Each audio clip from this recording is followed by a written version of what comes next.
Hey yo, just for the subs out there. Right now working on a name for the podcast. It's your man Theblackranger X. We got a special guest on the show. We got Money Mack. Definitely go check out his YouTube. Definitely go check that out. We're gonna link it down below. We're also gonna pop it up on the screen. So first topic, man. Also, just to give some subs out there, some insight as to who you probably are, so you can put a face to the name. What would probably be your NBA lookalike, man? My NBA lookalike? Oh, man, I got a lot throughout my years of playing basketball and stuff like that. But I usually get a mixture of like three players. I either get J.R. Smith. Hey. I either get, this one I don't like. I either get LaMarcus Aldridge. I don't like that. Or I get Carmelo Anthony. Oh, that's a mix. That's a mix right there. A weird mix, too. That's a mix right there. So I can say throughout my years of hearing, oh, you look like this player, you look like that player, it's always been those three players right there. What about you? Bet. I'm over here. I've been called Kawhi before. These losers at the park, at these games. I've also been called Jaylen Brown. So I mean, I've been hit with a couple of those. I mean, I could see it somewhat. I don't get too mad, but that's just a little, just so they can put a little face to the name. But the first topic we're gonna hit, man, we got to talk about whether or not the New York Knicks actually just finessed the Mavs. What are your thoughts? I don't think so, because first of all, this situation, the Mavs already knew about it. They knew about the allegations. They knew about all of that stuff before they even made the trade official. And even getting to the allegation even more, it doesn't even make sense. They're saying that the situation took place hours after he tore his ACL. So we already know the allegations. It's a rape allegation. How is he going to do that fresh off of an ACL tear? That doesn't even make sense. That doesn't. I mean, I'd have to hear her story again, because it does sound fishy. It sounds, especially stuff like this. I'm always a proponent of, I think false accusers should definitely receive a more serious punishment than people who actually have been proven to have done that crime, because then we can get a lot of the false accusations out of the way. We can start taking this a lot more serious, because this is a serious accusation, man. You go to jail for this. Doesn't matter if you're innocent or not. These boys, they're going to try and do some stuff up in there, man. Yeah, this is a serious allegation. If he was ever convicted, say all this stuff came out to be true, he's facing hard time in prison. And I don't want to say automatically put off that this is totally false, because I don't want to give that oppression. All allegations should be taken seriously. And even if it sounds fishy, we have to take the woman for her word. We definitely I'll definitely say the investigators are going to do their work on that. I agree to a sense that we should take these things seriously. We shouldn't joke about them. But definitely these accusers, they shouldn't just be allowed to say random stuff. They definitely got to have some proof, man. These are some serious accusations that could ruin a man's life. So I definitely think, me personally, I think the Knicks, their new management, I'm loving what I'm seeing. They're not tolerating garbage no more, in terms of, they knew that he didn't want to be there, so they made sure they set up a package, and I think they got a lot back for him. They got a pick, which could turn out to be a nice little player, and they also freed up a lot of cap space for this summer, but they might be able to sign two stars. Personally, I think that they're in the running for Kevin Durant. I think they're in the running. I don't think they're front runners. I think they're in the running. I also think they're in the running for Kyrie. But the Knicks, they also have options like Jimmy Butler, possibly Kemba Walker. That's definitely an option if he doesn't choose to re-up with Charlotte.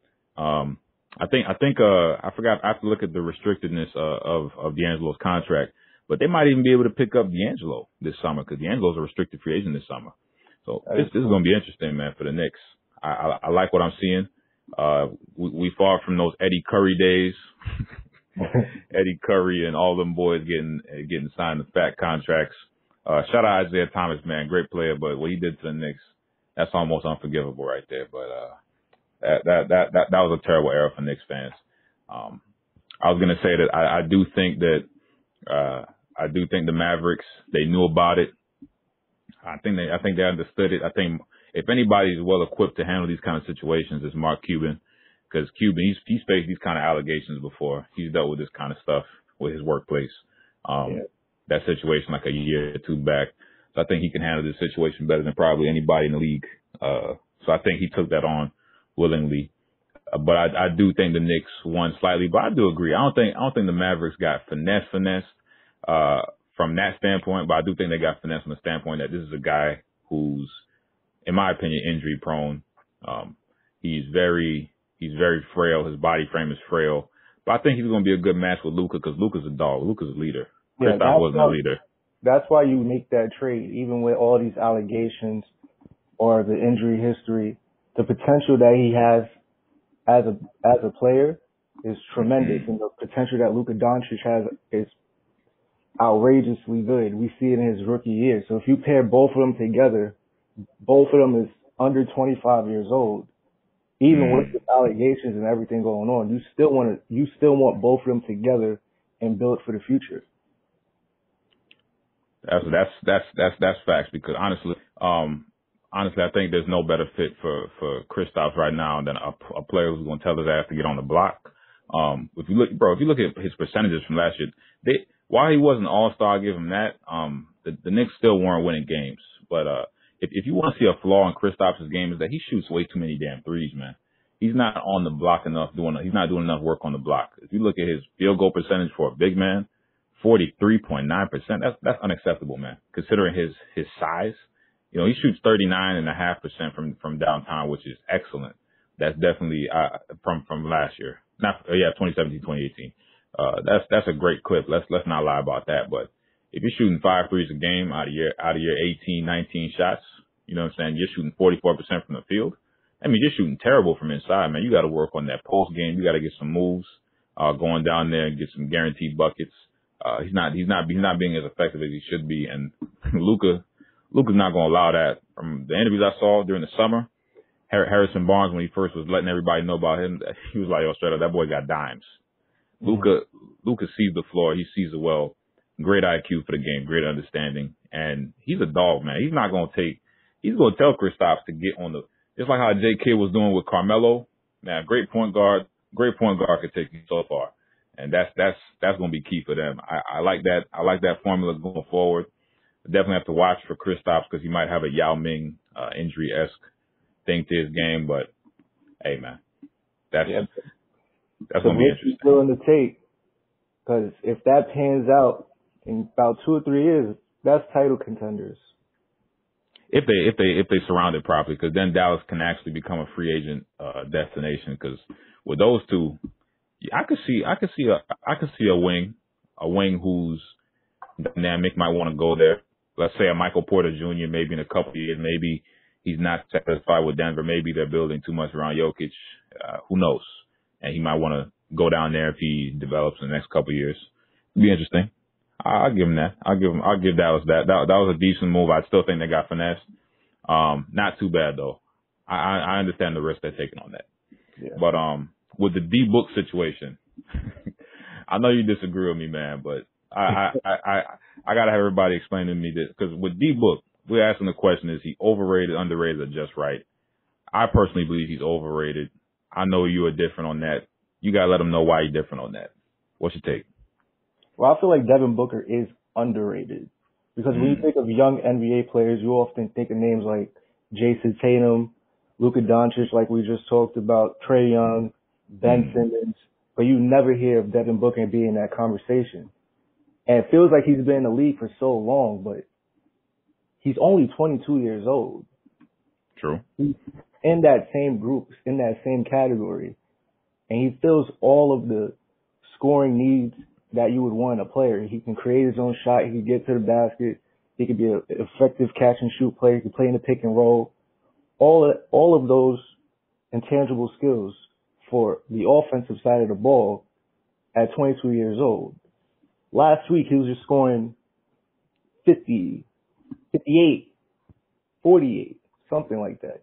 In that range. I think that's buckets. Yeah, he scored about, in those 3 games, 102 points per game. Something like that. I might be bugging. I think it was total. I don't know. He gets buckets. I give him that. I'll never argue that. He gets buckets. He does, and he's slowly learning on becoming a better playmaker as well, because as we see, the Suns don't have a point guard. Usually they're plugging Devin Booker in that point guard spot. And he's the only real option they have. And since he's being stuck in that role, you're seeing how he can affect the game, not only on the offensive side of the ball with scoring, he can also grow into being more of a playmaker as well. What I compared this situation to, when James Harden first arrived in Houston, he had Jeremy Lin, but he was the point guard. He was always a good passer in OKC, but he couldn't really showcase how good he was because he had Westbrook, Durant, other talents around him. But then when he first got to Houston, now all of a sudden we seen that we already knew he can score, but now his passing game is opened up, and now we see how he is right now, scoring over 30 points almost every night, and still dishing over about 10 assists per game. And that's what I think the ceiling is for Devin Booker. Now, I'm not saying he's going to be better than Harden, but that's what I believe the ceiling can be. I was going to say one of my, I think you guys could probably back to my videos from like way back a couple years ago before I came to YouTube. Literally, I was high on Devin Booker, man. I always said that dude could get buckets. I love his mid-range game. I love every bit of his offensive game. I love it. I give him credit on that side of the ball. He's a straight up hooper when it comes to that side of the ball. But my thing is, basketball is a two-way sport, and we really I think we have to go back and look at his defensive efforts, and let's just say this, they're not there. You watch the Suns game. One of the reasons I couldn't watch Suns games this year too much. I watched a couple, but I couldn't watch too much throughout the spots of the year. This man, his rotations on defense, he's getting beat. There's no question he's got grown man moves to his game. Dude is nice in the ISO, man. If he catches you on ISO situations, it might as well be done. It might as well go ahead and log the points. But in terms of his defense, man, I have to go back up and look it up to see what he's given up per game. But there's a reason that, statistically speaking, I believe in the last 3 50-point games he's had, they're 0-3. I think that's actually all time. They basically lost every time he scored 50 plus. I think there's a reason for that. I mean, the Suns are definitely, they are a moribund franchise, decrepit of any real leadership going on there. I believe with the James Jones situation, they're not actually letting him be in charge. They kind of got his hands tied. They're not really letting him make moves, which is probably frustrating as hell. But the Suns, man, they got to get Ayton the ball more. They got to slow the game down a little bit. They got to get themselves a decent point guard this summer. They got to do something about that, because I'm telling you right now, this formula in Phoenix with Devin Booker getting 20 shots a game, they tried it for a couple of years. The win total, he's played like 10 more games. The win total is about the same. I believe it might even be worse to go back and actually check. But look, man, the Suns, it's not looking good right now. I would say this year, if they're gonna draft Zion, they got to trade Booker. They got to trade Ayton. They got to trade one of those two, because they have a formula or something, man. Because that situation is not working for him. I think Devin Booker will be great in a situation like LA. I think if he went to a New York, he'd be great in that situation, because let's say Kevin Durant goes there and maybe Jimmy Butler goes there. Now Devin Booker, he's with two players who like winning, who played defense, who played championship level defense. Jimmy Butler's a great defender. I know he's part of that no ring committee, but he can lock people up, and he can stick with the best of them. That is so heavily underrated, because we can always look back at Carmelo. What if he went to the Detroit back in his rookie year? Maybe them boys wouldn't have allowed him to build up these bad defensive habits. Maybe Carmelo might have actually been a decent defender, decent or good defender. Who knows? But I see Devin Booker. I'm looking at him as basically kind of empty calories.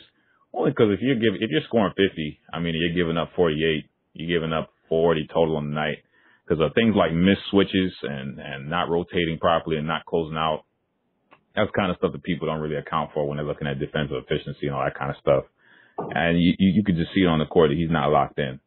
Also, let me say this. I don't like mentioning a player's money too much, but when you sign a $158 million contract for 5 years, you know what I'm saying? And that's shout out to him, man. Congratulations on that, for real. That's baller. That's balling status. And immediately after, like right after you sign that contract, you got baby mama drama from 3 different chicks, potentially. That's not a good sign in terms of his decision making and maturity. That's not a good sign. We got to look at stuff like that when it comes to the court. We could look at A. Wiggins, his lackadaisicalness on the court, on and off the court. People thought he might not care. Turned out to be true. Certain guys, they like the lifestyle more necessary than the game. I don't think that's the case with him, but I definitely think that's something to watch out for. That's not a good sign that this happened right after he got his money. Because didn't he just swear? I swore he just said that he's sick of not making the playoffs. I thought they were at least going to win some more games along with the addition of Ayton this year. Yeah, but just him and Ayton alone, that's not going to get you into the playoffs in the Western Conference. Him being a competitor in the NBA, of course he doesn't want to lose anymore. He wants to make the playoffs, but realistically, the Suns was never going to make the playoffs in the West. That's what I think.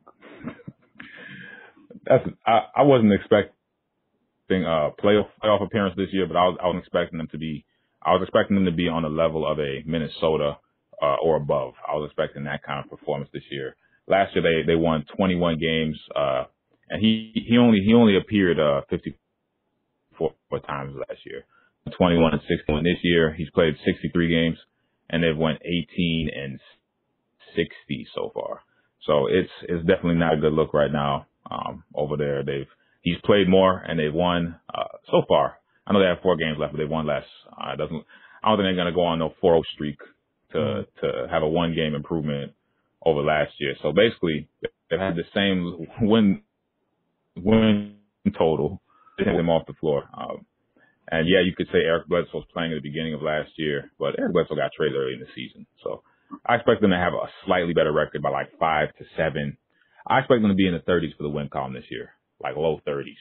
And it doesn't look like they're even going to scratch that, or even come close to scratching that. This year might be the only year where losing is better than being a mediocre team. You get yourself in a better position to get Zion Williamson. And you know what, with the Suns, I would say this. I would actually make the argument for the Suns. This is the only team I'd say this for. The rest of the teams, I would say, go hard for Zion, go hard for Zion.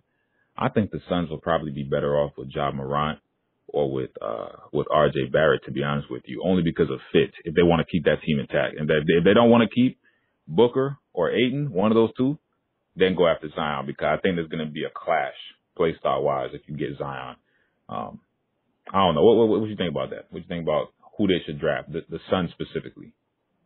Well, I think anybody with the number 1 pick, you have to take Zion. But it is true that that's not where they really need in a basketball team. They need a point guard. So I can understand what you're talking about, getting Ja Morant or getting somebody like RJ Barrett and put him at the point. Well, if you get that number 1 pick and you don't take Zion, and let's say RJ doesn't turn out to be good or something, there's that possibility. Morant doesn't turn out to be good and Zion does, a lot of people in that front office will get fired. And I feel like you don't only take Zion because of the on-court production. It is a business. Zion will get you tickets, merchandise sales, and all of that stuff. Because nobody right now is buying Suns jerseys. I haven't seen anybody wear a Suns jersey in my life. I wanted to get a throwback, but I couldn't. Nobody goes to those games. Nothing. It's crazy, man. That's wild, because the Suns were known for their forward thinking. Go ahead, man. Go ahead. Zion will immediately get you on national television. He will immediately sell you tickets, sell you jerseys. That's on the business side. On-court production, I think it would be an awkward fit between him and Ayton. But the potential of having all 3 of them together at one time, I just think that's something you just work out. You just work that out. Just hope that they can coexist on the court. Maybe you get a different coach. You develop different schemes. Maybe you stagger the lineups a little bit. But I agree. I was gonna say that's definitely something that I think a lot of people are underrating with this whole Zion. Look, whoever has the number one pick, they are taking Zion. Let's just knock that out of the way. Me personally, if I were a GM, I wouldn't take him on my squad unless I am Cleveland, unless I am Atlanta, unless I am New York. Those are the only places that I would take him number one. Everywhere else, it'd be a really gonna have to restructure the team completely as soon as he comes, and he might blow out his knee. He might, because that was scary his freshman year. That knee situation with the shoe. Yeah. I remember I made a video a while back. I got a lot of hate because I said that he has a potentiality for injury because he's so heavy, and his game relies a lot off explosiveness, kind of like a Larry Johnson, Charles Barkley, but he's much heavier than them.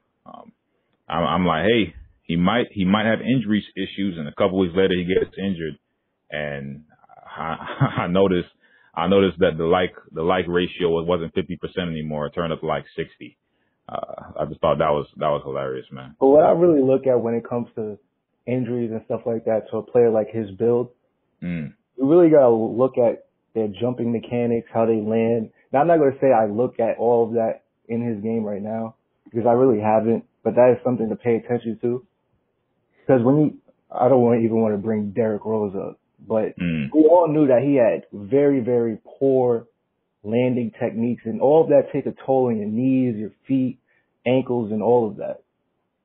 That's very true. Because Derrick, I remember back in high school, the way he lands is it's not good, man. It's a lot of compression on those knees and ankles. It's not good. Yeah, I don't want to compare him to LeBron either, but LeBron has very good landing techniques, and LeBron's very heavy himself. Even in the Miami days, he was way more muscular than what than what he is now. He always had very, very perfect jumping technique, landing technique, and all of that stuff. So if Zion can import that into his game, just those properties of landing and practicing safe jumping mechanics, I think he should be fine. I definitely like the potential of him. One thing I'll say about him that I think a lot of people are underrating is his love. It seems like he really truly loves the game. I don't like using it as a measurement because a lot of times sometimes guys will put on in front of everybody. I don't think that's the case with him. I think he actually really enjoys basketball. He doesn't need the ball a lot to do what he wants to do out there. He likes to compete.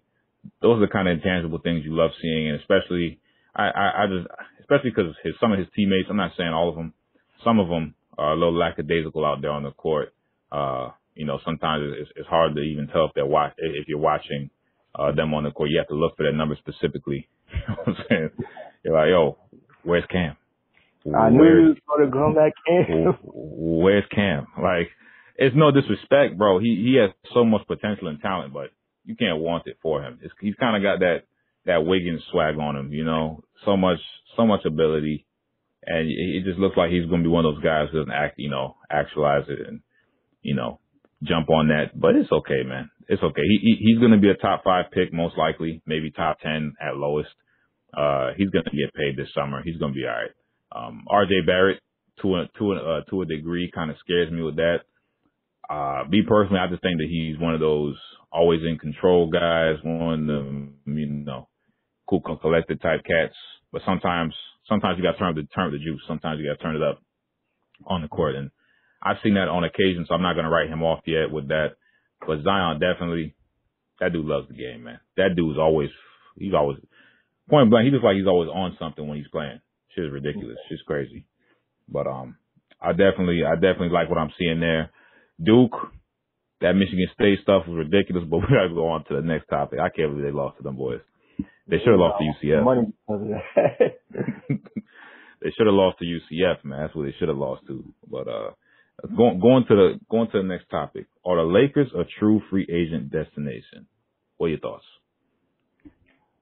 Of course, when you think of the Lakers and free agency, you always want to put both of them together and be like, of course they're a free agency destination. Of course they're going to get somebody. It's kind of like the idea with the Knicks. Before LeBron came to LA, who did they ever get in recent history? Same thing with the Knicks. Who have they ever got? They got Stoudemire. Stoudemire, but we've seen how that turned out. That was a great pickup for 50 games. That was a great pickup. Yeah, but it didn't last. It didn't have a long time span on that. And I don't even believe that he was a top free agent at all. When you think of Kevin Durant, that's a top tier free agent. LeBron James, that's a top tier free agent. I don't think Amari Stoudemire was in that top tier. He was in the second tier. Not to say he was a bad player or anything like that, but he was in the second tier. I was gonna say this. I'm gonna give you 10 of, in my opinion, 10 of probably the top free agents in the league. You let me know which ones would actually have a legitimate chance, most likely, at choosing to sign with LA. All right. Number one, we're gonna go with Al Horford. Was that a yay or a nay? Is he going or not? Nope, absolutely. I don't see him contemplating going to LA. Me personally, only way I can see Al Horford there is if it's summertime, he's relaxing, man. I don't see that. I don't see that for him. He's a low key player. I don't think the glitz and the glam is for him. That's cool though. What about Chris Middleton though? What happened? I said, plus I believe he has a player option too for a lot of money. I don't think he's gonna turn down that player option if he has one. That's true, but the thing about his contract is he could because remember he is like, I believe he's 32. He's got 32 or 33. He was on that 06 championship team, so he should be like 33. I was gonna say that he does have the option to, because what he might do is he's trying to, because at this age he's not gonna be able to get another really big contract most likely in 2 years. So he might opt out now to secure like one big like last contract. Kind of like how LeBron did this last time with the 4 years, like 130, 140. He might do something like that, lock last one big one up. Mm-hmm. So he might do that. But I agree though, he does have that player option, which does help him out. He could choose. What about Chris Middleton? He's got a player option. What do you think about that? I don't see that as being realistic either. Yes, he's in the perfect role in Milwaukee right now, playing next to, I'll say, probably the best player in the NBA right now.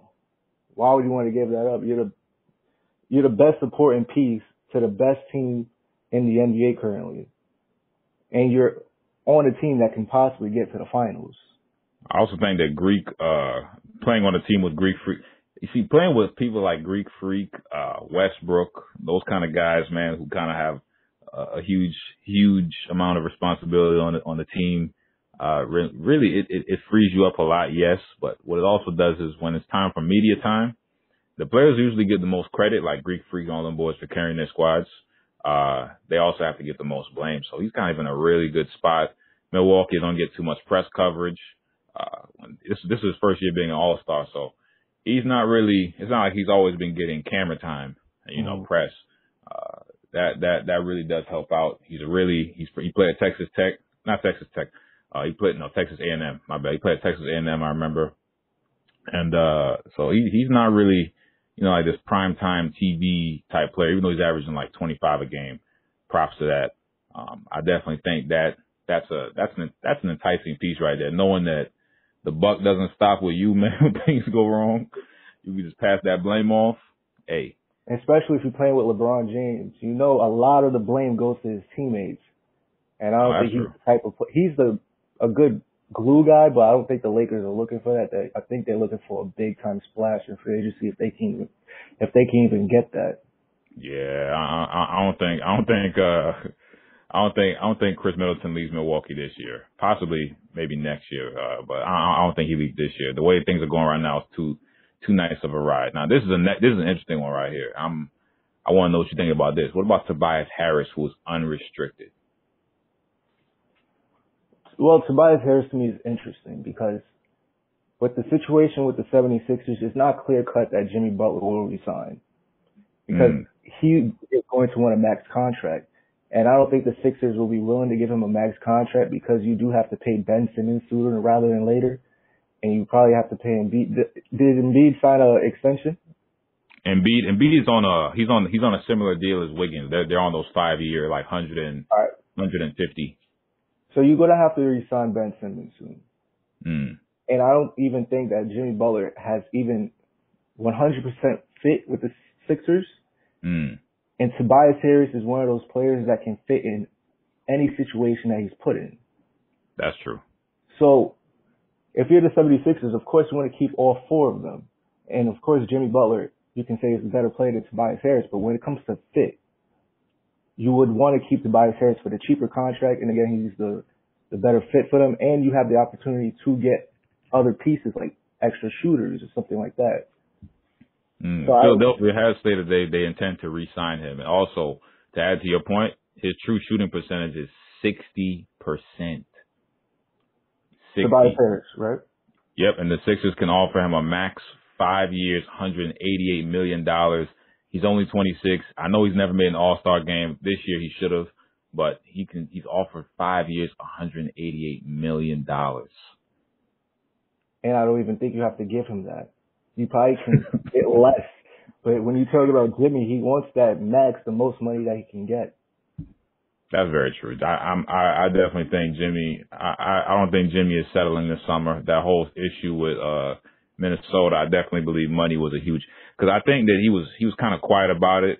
The situation with Cat and Wiggins, them being lackadaisical and kind of a little relaxed, on offense and stuff, and defense especially. But I think that became a huge issue when the boys got not Wiggins, but when Cat was about to get his extension. I think that's when because Jimmy wanted his money. I don't think they were giving it to him when he wanted it. So I know that was probably an issue when you're kind of doing the most work, you're being the most productive, and these so-called pillars of your future, they're not doing nothing. You're ready to pay them based off potential. MJ said something that was really, really accurate. He said that a lot of players right now, they get paid based off of potential and not off of their production. Mm-hmm. I thought I was like, damn, that's. And it's very true though. It is very true, because would you rather pay a max contract to, let's say, a 30-year-old in their prime, or give a max contract to somebody like Luka Doncic that will get better? I definitely think there's pluses and minuses to both sides. I think with what you were saying, that's very true, man. You don't want to pay a guy. You don't want to pay a guy who's over the hill. You don't want to be like the Knicks. You don't want to be like over the hill or something like that. The Knicks were notorious for doing that for years, signing people way over the hill and way past their primes. Oh, we got Kenyon Martin. This ain't the same Kenyon Martin. This is not the same. I mean, he was still decent, but this ain't the same him. They teams like that. It's like, damn, man. Like you couldn't just scout this talent early. We have to get them after they're used. But I also agree with MJ, because he later on he was explaining how there's no motivation for the player to get better anymore.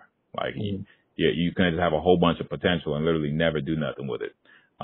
Which I was like, damn, that's pretty accurate. There's no. And when it comes to the situation in Minnesota, they was not title contenders. They were a playoff team, but they was not title contenders. So it would be smarter to try to re-sign Andrew Wiggins and Karl-Anthony Towns, so you have them when you are in the progression of being title contenders, instead of signing Jimmy Butler to the max.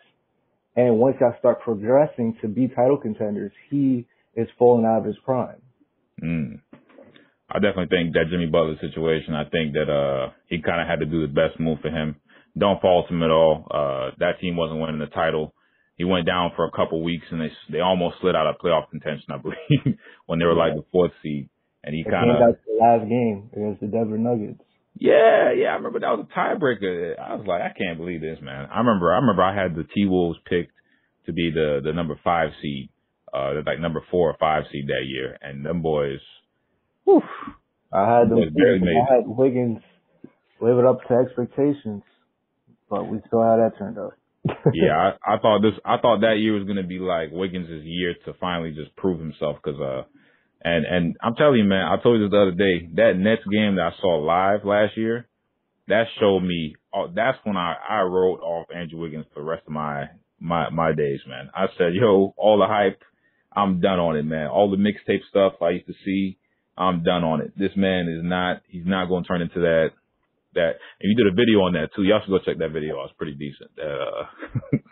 The only two things Wiggins and Kobe got in common was them nappy froze or something like that. Yeah.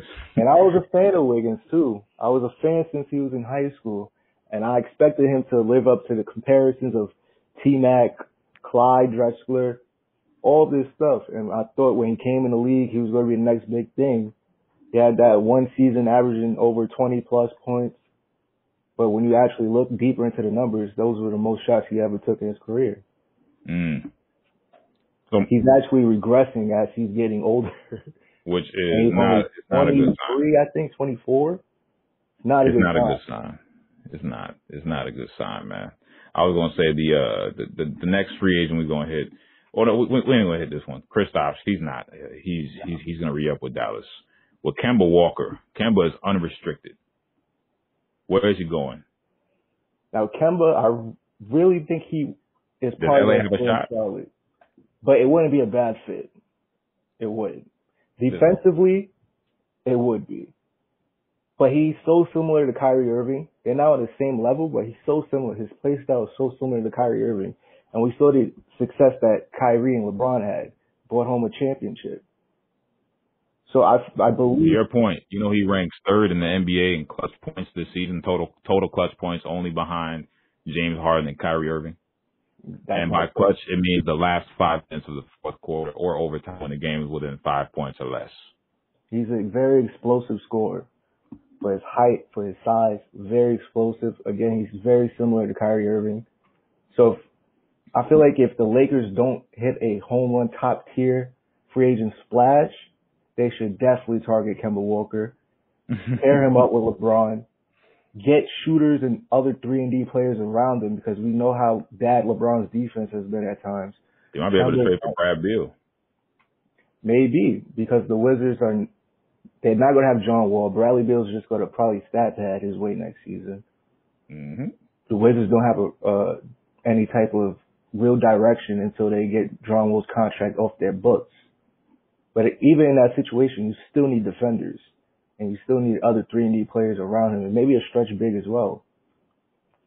Because that's...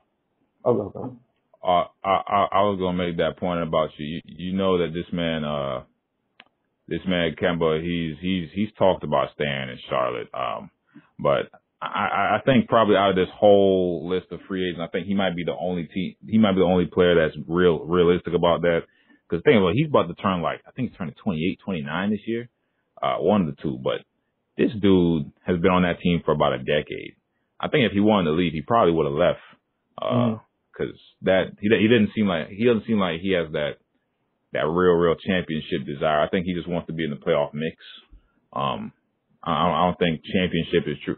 And no disrespect to him. I remember that historic run that he had at UConn. I watched every game of that run back in 2011. But nah, man, I just don't think his time in the NBA has been playoff heavy. I don't think he's looking for a championship. I think he's looking for playoff time.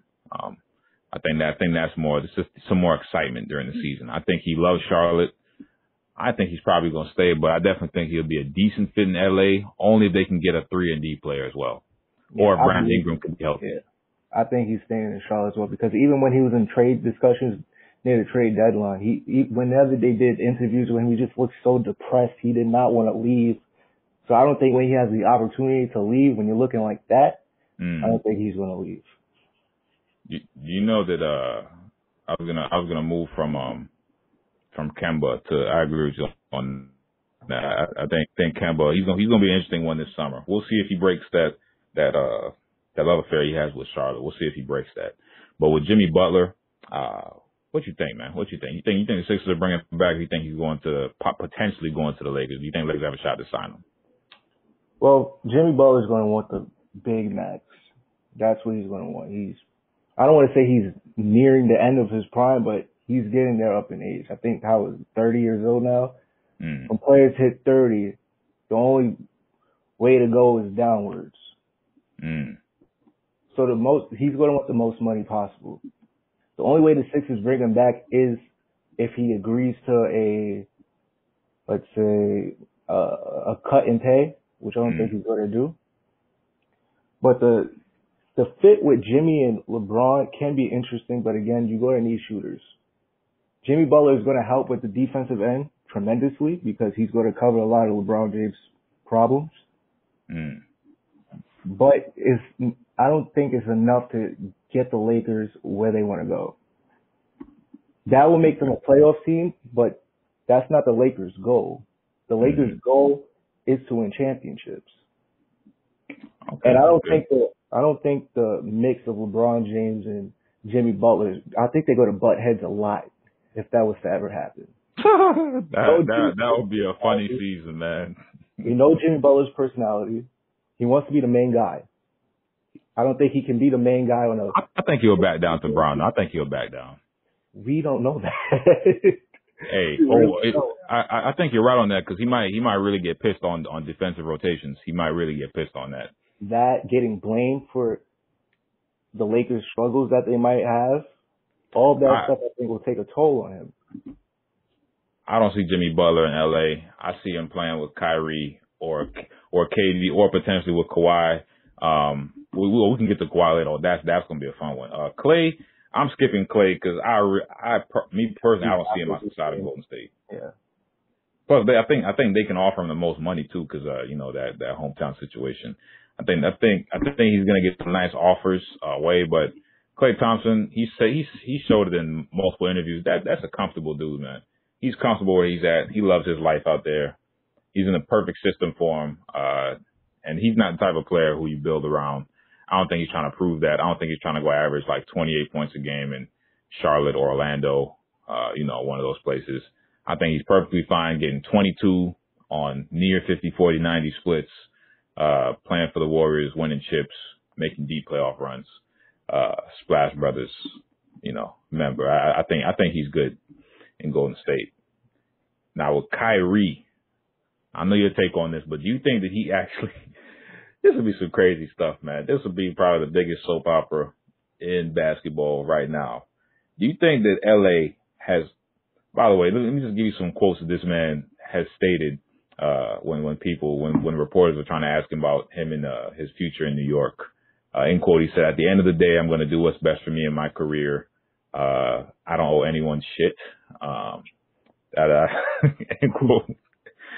That man sounds like he's getting fed up, man. What you think? You think he's going to LA? You think he got a shot?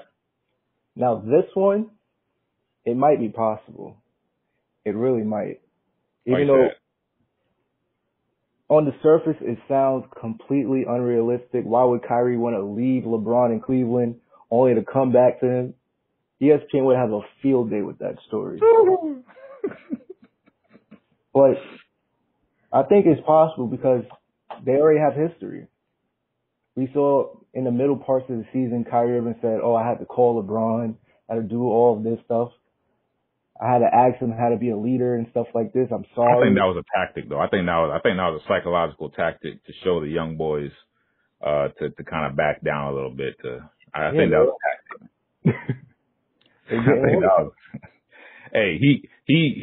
Yeah, remember he's from that Kobe Bryant school of thought where they like to play psychological mind games and all that kind of stuff. So I think that might have been it there, but I do agree that is something there. Keep going, bro. Yeah, but they already have history together. They know that when they are paired up, they're going to have some success together. Kyrie's having success, but I don't think he's really enjoying his time in Boston. I really don't. When you look at post-game interviews in general, I don't think he's invested, but he's not totally invested. If you understand what I'm saying. I don't. You mean like 1 foot in, 1 foot out? Yeah, I get that impression from Kyrie. Even though I would want him to stay in Boston because I feel like that's a great situation for him. He can probably stay there for the rest of his career. But I personally don't think he will stay. I think he's going to either the Lakers or maybe he goes ahead and signs with the Knicks or the Clippers, which I think we should be giving more attention to because I think they're more of a free agent destination than the Lakers right now. By the way, this is the same guy who earlier this year, he said it in quote, "I've shared it with some of my teammates as well as the organization and everyone else in Boston. If you guys will have me back, I plan on re-signing here next year." That was at the beginning of the year, end quote. Yeah, but even with that quote, "if you guys will have me," it's two-faced a little bit. He didn't flat out say, "I want to re-sign here." Say, if you guys will have me, of course they want you. You're Kyrie Irving. All this stuff saying, "Oh, the Celtics are better when Kyrie doesn't play." They look at the win-loss percentages when Kyrie's out. I agree with your take on that. That I think that's just media trying to plant some stuff. That's and media wanting star players to go to bigger markets and trying to. We've seen those same numbers with like Kemba Walker and other players, a couple other guards in the league. Damian Lillard too. We've seen those similar numbers where like they might have a couple stretches where they're a little better with him off than on. And we never hear the media building that stuff up too much. But hey, if Kyrie's a you draw. Kyrie Irving type player on your team, you have gotten worse. You're not going to say Terry Rozier is going to give you the same production that Kyrie Irving has. No way. You ask 100 people on the street, not on the street, 100 people at different courts, 100 people random. You can pull them from Idaho, Michigan, Florida, Maine. Let me give a West Coast state a shout out. Montana, not Montana. California. Cali, New Mexico, anywhere. You ask any one of the motherfuckers, you say straight up, who you got? You got 1 point guard to run your pickup game. Who you got? You got Terry Rozier, you got Kyrie Irving. I bet 99, you probably gonna have a couple cats, who think they're slick, people are trying to go against the grain. Those cats would be like, man, give me Terry, man, give me Scary Terry, man. Give me. Nah, nigga, you wouldn't take Scary Terry. You would not take him. You would take Kyrie every day, all day. And I understand other people are entitled to their opinion, but I'm sorry. One is all-star every year. People had a legit case. He could have been Finals MVP 2016. Me personally, I don't agree with that, but he had a case. He did have a case, but I don't think he would have wanted anything like that. But if you losing a top 5 point guard from your roster and thinking you're going to replace him with Terry Rozier, you should not even talk about basketball anymore. I think people, they get caught up in the moment. I think the playoffs, the atmosphere is definitely high. He performed well in that. He was killing it in that first round. He was balling. But it was within a role. Not saying that that's slighted against him at all. I love some Scary Terry. I always pick him up in 2K, from my league. I just think that people gotta relax, man, cause you can have a good series and you can go quiet for a couple rounds. And that's something that star players don't get away with because the eye is always on them. But if you're a role player or something, you can kind of get. People don't really talk about when Marcus Morris gets cold or when when motherfucking Gordon Hayward has more of an eye on him.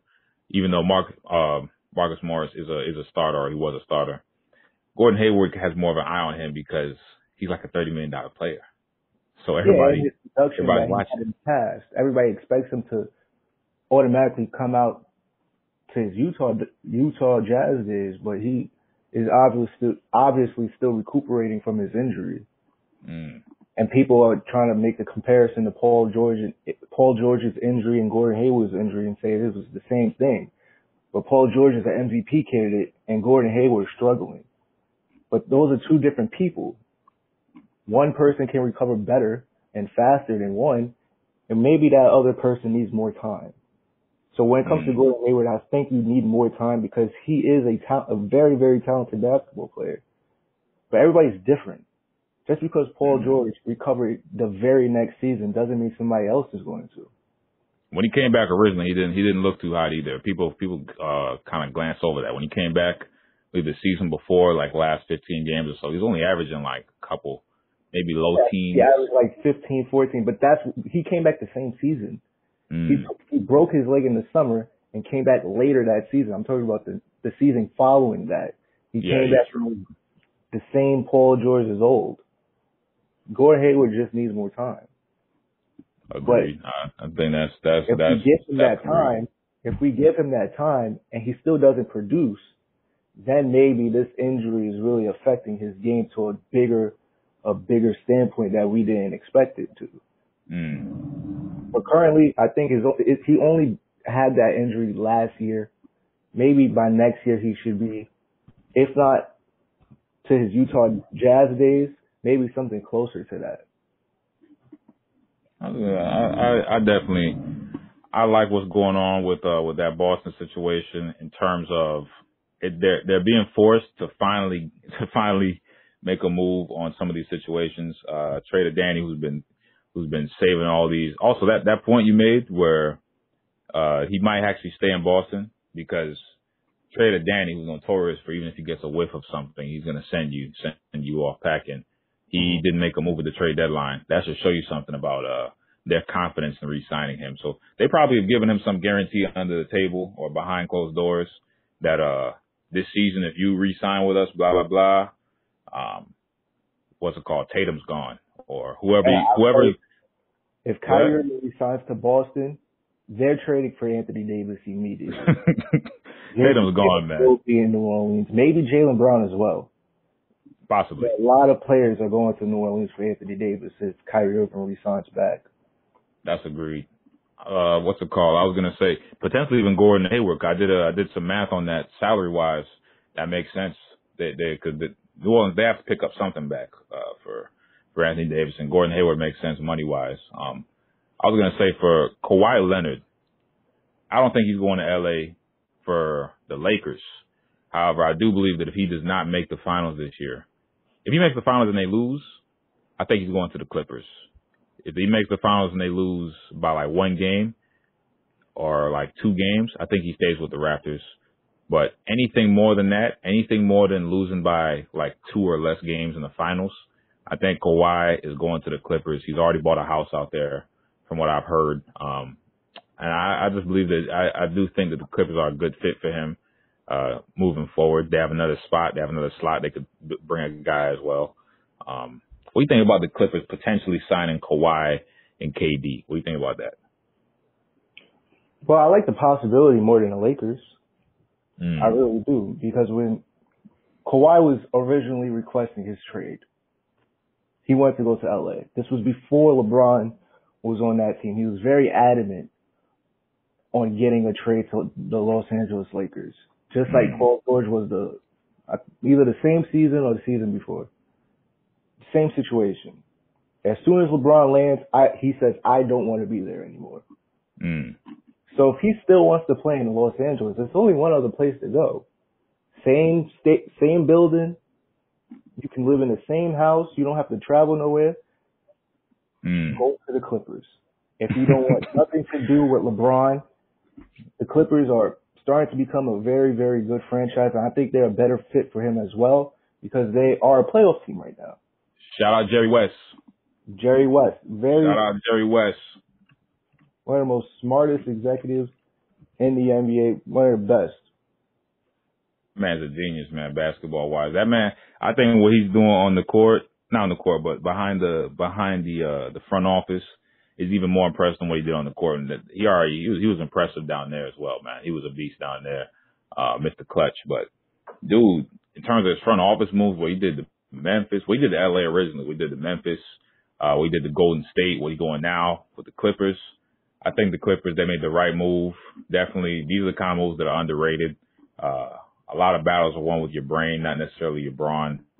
Shout out to the Clippers, man. Definitely. I think that's going to be interesting. I think it's going to be a fun summer, man. I think the Knicks are going to end up coming away with a couple nice pieces. They might come away with they're going to come away with a good pick in either RJ, Ja Morant, or Zion Williamson. I think they're going to be top 3.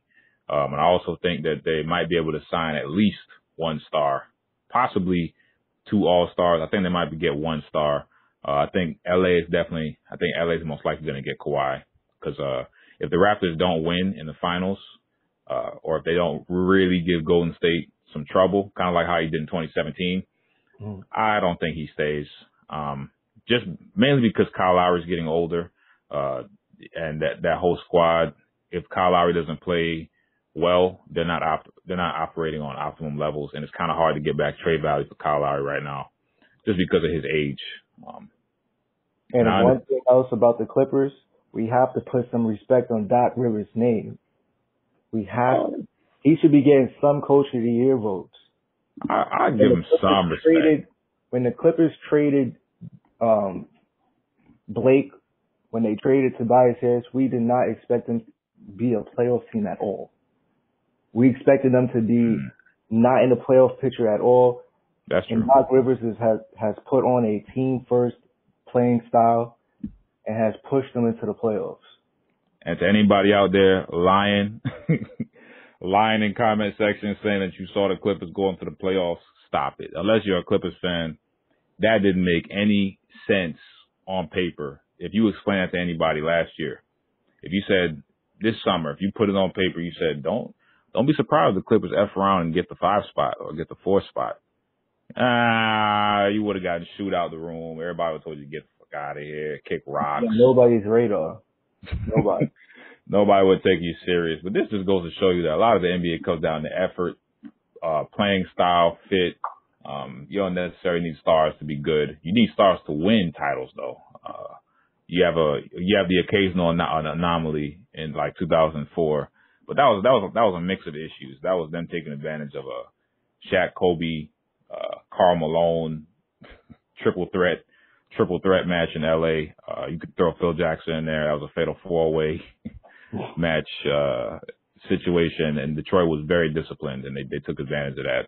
But really, most of the time, you need one of the top 5 players in the league to win the title. You need one of the top 5 or multiple of the top 10, and you have a very good team. Man, that's going to be tough, man. That's going to be tough for a lot of teams if they don't get in on this free agency, because this is a good summer. This is a big summer. This is kind of like 2010. Yeah, this is a really good summer. Best free agency classes in a while. And you got possibly 2, not even possibly. Kawhi Leonard, some people don't have him in the top 5. I do. So I'm going to say you have 2 top 5 players in the NBA in the same free agency class.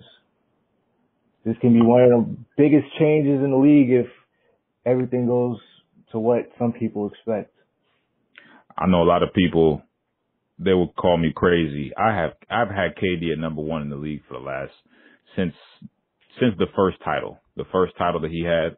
He's been number 1 in my book since then. But Kawhi's been in my top 5 for years.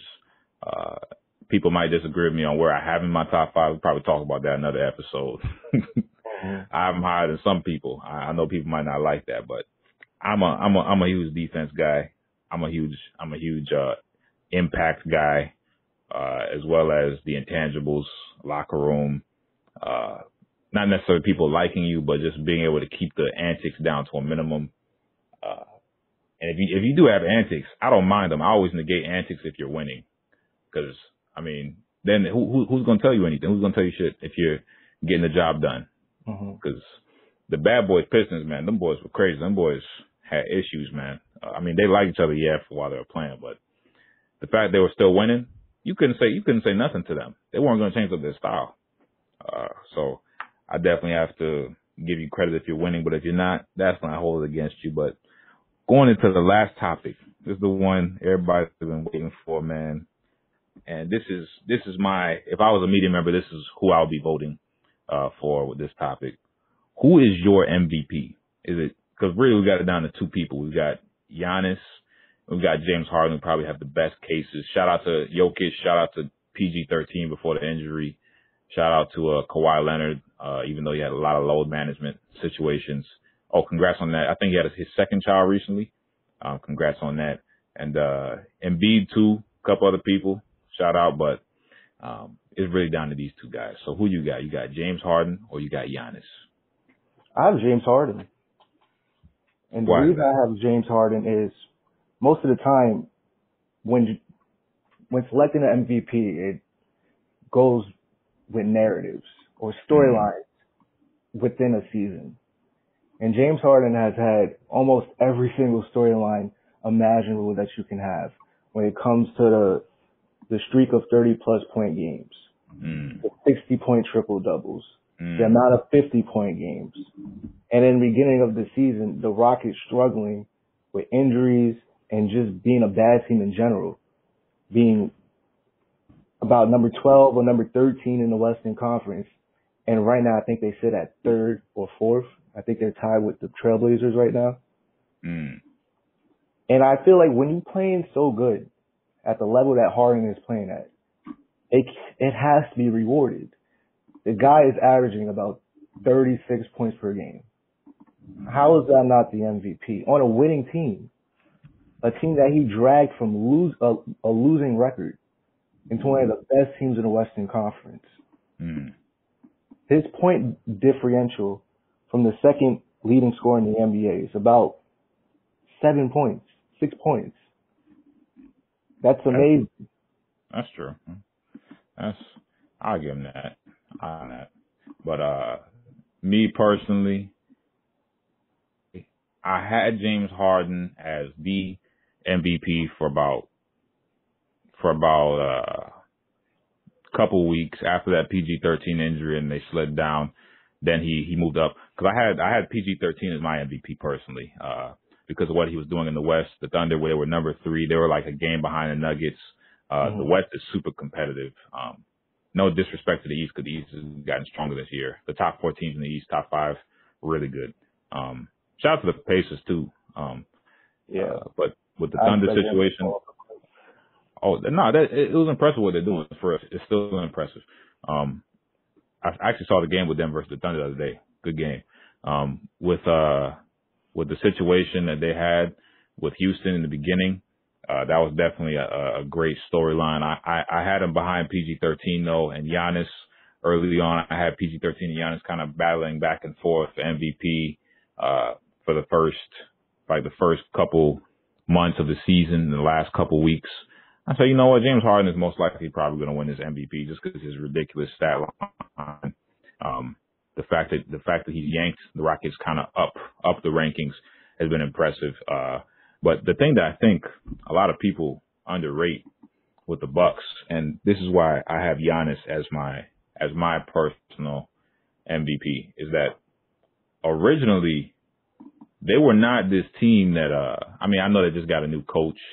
I know they just got a coach situation, which has really helped them expand their game. But it's ultimately up to the players as well to implement that game plan.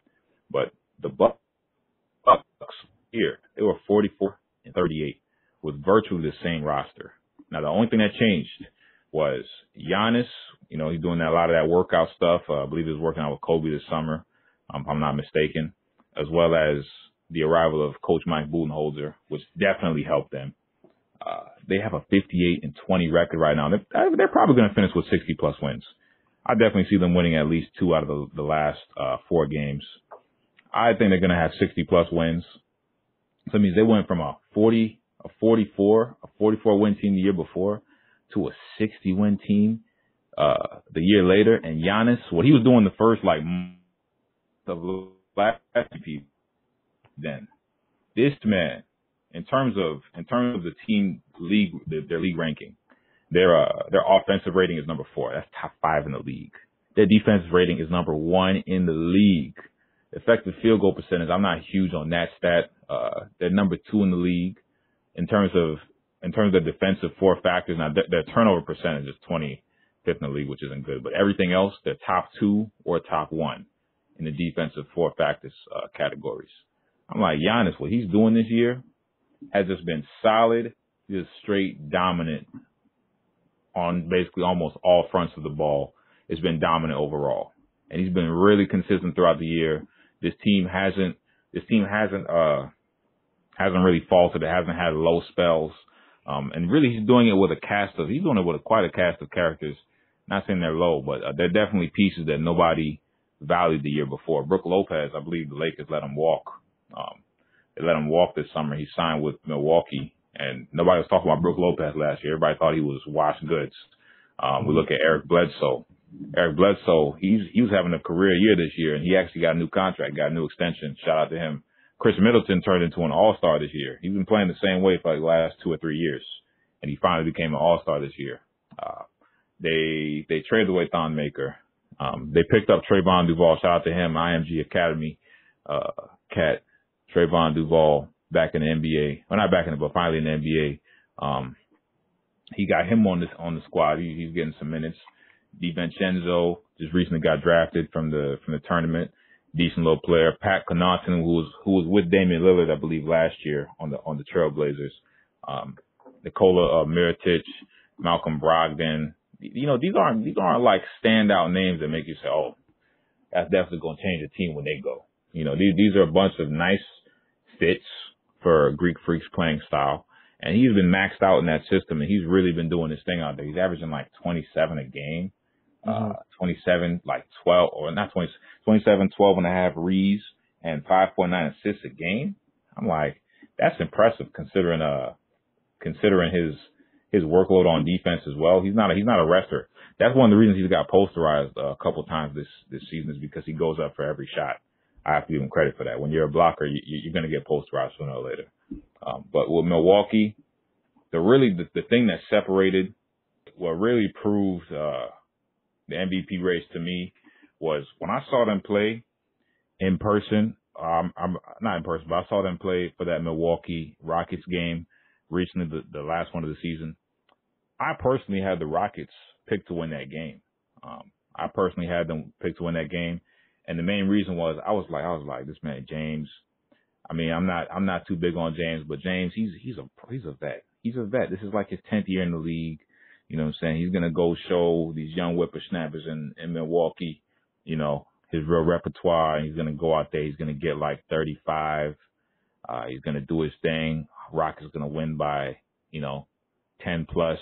It's going to be a solid win. It's going to show why he's the real MVP this year. And it wasn't just the fact that did not happen. The game plan that Mike Budenholzer set in place for James Harden showed me this man is so It showed me that he's really a rhythm player, and he really only has one set mode that he does. I mean, I've seen it for years. I thought he did the same thing every night, but I mean, it really exposed it, because I thought the reason he did the same thing every night is because teams have already tried stopping him, and they just cannot. They can't stop him out of the way, so they might as well just let him go to his left. The Milwaukee Bucks. Everybody can go back and go look up the highlights for that game. Go look up the game recap. The Bucks had Bledsoe walking him up the court from his left side. He wasn't playing in front of him to play defense. I've never seen this before in my life. He was walking up next to him on his left side, completely covering, like from behind him, completely cutting off that left hand and forcing him right all the way. This man, every time he was forced to either use a sweep move, drive right, and you have to pull up for a floater, or he wouldn't be able. He had to come back left. He wouldn't be able to go off his right hand and make a move off of his right, do a step back to the right, and do his thing. Also, that step back three wasn't there. When he was going to the rim, he was getting slapped up at the rim because he kept bringing it back left, because he was predictable. Everybody knew what he was going to do. And so this game is what changed your outlook on the MVP to switch from Harden to Giannis? Because when I had Harden, I didn't have him solid above Giannis. I was like, if I had to split hairs, I'll give it to Harden just because of his explosions, the fact that he's gotten that team to that level, even though I think that he's very repetitive with his games. I don't think he can beat you in a variety of ways. I think he has one set mode and mission. The reason that changed the game for me is because when I saw him play, I said, damn, there is actually a legitimate game plan out here where you can completely remove his effectiveness from the game. They turned him into a 34% shooter that night. I mean, like, I've seen him have 7 of 21 nights. I've seen him have those kind of nights, where he shot poorly from the field, maybe the whole field, but he might have shot well from 3-point range, or they still might have won. Usually those games where he's shooting bad, they still manage to win. So I don't really judge him too harsh off that. This man went 1 from 9 of 3-point range. They cut off his step back three, was completely out of the game. He wasn't able to get his calls too. That's another thing that really opened his game up for me. He averages 11 free throws a night. That night he only got 5, and he made a good clip of him. He made 4, but his effect on the game was neutralized by Eric Bledsoe and a good game plan. Are we going with this? Well, no. Oh, I was gonna say I definitely think that game was. I have to say straight up, that game was lackluster in terms of excitement. I think that Giannis did not have like this awesome game, but what I saw from Giannis, I said, damn, Giannis really has the blueprint for this team, the mold. He doesn't have to be super dominant, kind of like in a Tim Duncan way, where he can do a whole bunch of stuff that doesn't show up in the stat sheet just by being in certain places. His presence spaces the floor for his shooters. He gets a lot of hockey assists, so his numbers don't jump out at you. He had a couple nice plays in that game. He had like 19 and like 14. But I mean, the fact that I saw Giannis out there doing like this Tim Duncan style of just being out there doing his job, and his team is comfortably ahead the whole game. The whole game they were ahead after halfway through. And I just saw a complete, tale of two cities. I was like, I predicted Harden to go out there and splash on him the whole game. And what they did to him, I said, damn. Me personally, I've never personally had an MVP vote where I thought that player could completely get removed from a game. I saw that formula and I said, damn, a lot of other teams could utilize this game plan and completely remove him from a game if there's no fouls being called like that. He had half of his foul calls usually called, and all of a sudden the Rockets lose their effectiveness completely. They lost by 14 that game. That was an eye opener for me. My rebuttal to that would be, I don't really think one game really matters in a MVP voting. I understand there are two MVP candidates, the two top MVP candidates. So it's going to be an important game to watch. But I don't think judging the MVP would be important in that game specifically. I think when you watch game plans on how to guard Harden and stuff like that, like the Bucks did, that would be a perfect argument to say if they both somehow meet in like the finals or something, then you can say, oh, this is how the Bucks guard Harden. They could completely take him out of the game and whatnot and stuff like that. But when you talk about the MVP, it's not just against the Bucks, or it's not Giannis just against the Rockets. Yes, he was inefficient in that Bucks game, but almost every other game he's been killing every single team. That's true. I personally, I'm always a big thing of, because this is why I usually kill LeBron, like in terms of all-time ranking. I always say, when they play a smart team and they can't kind of get up for that game, and that's always kind of been a red flag for me. But I personally, whoever they say wins MVP this year, I'm fine with it because I think both have had great seasons. I think Harden, he had a Kobe season scoring-wise, numbers-wise. I don't think he's as good as Kobe scoring-wise. I don't think so. But in terms of his numbers, he had like a Kobe, Wilt, Jordan type season scoring-wise, and he hasn't been shooting terribly from the field. Also with James Harden, we do see a player in D'Lo who's had very similar shooting splits on much less attempts per game and much less minutes per game. And we see that they both are the only players in the league with like 1,500 plus points, 500 plus assists, and like 200 plus threes. So we see that James Harden does get a lot of benefit from playing a lot throughout the game and getting up a lot of shots. But me personally, I would take Giannis. I personally don't mind if someone says James Harden, just like how I have Kobe above LeBron. But if somebody said they had LeBron above Kobe and they didn't use a pure stats argument and they still had LeBron above Kobe, I wouldn't argue with it. I think those two are close. I think they're comparable. I think it would be ludicrous to say that one is like way ahead of the other. I think that's where it's kind of like, I hope the voting this year is close because I think both have compelling cases. I personally think that they're gonna give it to Giannis. I think they're gonna give it to Giannis mainly because I think there's a little voter fatigue with Harden.